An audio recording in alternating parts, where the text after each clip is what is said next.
Ito ay kasama sa risk natin bilang applicants, na tayo talaga ay magdededicate ng time and effort para makalan tayo ng clients. Kumbaga sa operation, ang tawag dito ay manpower hours, talagang kailangan mong magdedicate ng oras para doon. And time spent during the application process, including the preparation, yung mismong araw ng interview, and post-application process, such as reviewing, kung ano yung nangyari, self-assessment, ganyan. Lahat yun ay part ng ating investment bilang freelancers. Tayo ay business people. Ngayon, isa sa mga bagay na pwede ninyong gawin, kagaya niyan, hindi daw nakalagay kung ano yung required tools. Bakit ka nag-apply kung hindi mo alam kung ano yung required tools? Ako talaga inuuna kong tignan yan, ano yung mga gagamitin ko dito sa role na to. I think we need to practice na makawala dun sa employee mindset na basta may nakita kayo na, hiring, female, 18. Hindi na ninyo iniisip, ano kayang gagawin doon sa posisyon na yon. Mag-a-apply na lang kayo and then hoping na makuha kayo. Hindi na ganoon sa freelancing. Simula pa lang, kung nakita ninyo, okay, this person is looking for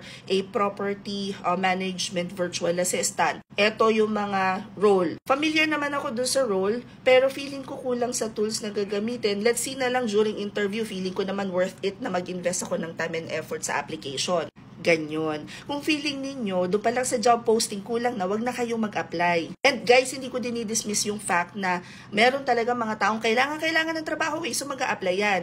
Ang problem ngayon is ganito. Pagkatapos ng interview, hindi naman lahat ng companies ay merong, kumbaga pwedeng i-dedicate na manpower hours na mag-blast sa lahat ng nag-apply. Si 100 applicants, 50 ang na-interview, 20 ang shortlisted. Hindi na kaya nung iba na i-update pa kayo dun sa inyong application, and that's not dismissing. Kapag wala kayong narinig sa application ninyo, follow up lang kayo ng isang beses. Kung hindi pa rin nag-reply, mag-move on na kayo. As a matter of fact, what I do, pagkatapos ko mag-apply, pagkatapos ko magpa-interview kay client or mag-hop sa discovery call, depende kung anong setup namin, nag-move on na ako. Hindi ako tumitigil na nakatenga ko ng 1-2 linggo na iniintay ko lang yung isang tao na yun. Ang natutunan ko kasi sa buhay, yung mga tao na talagang gusto kang makasama sa company nila.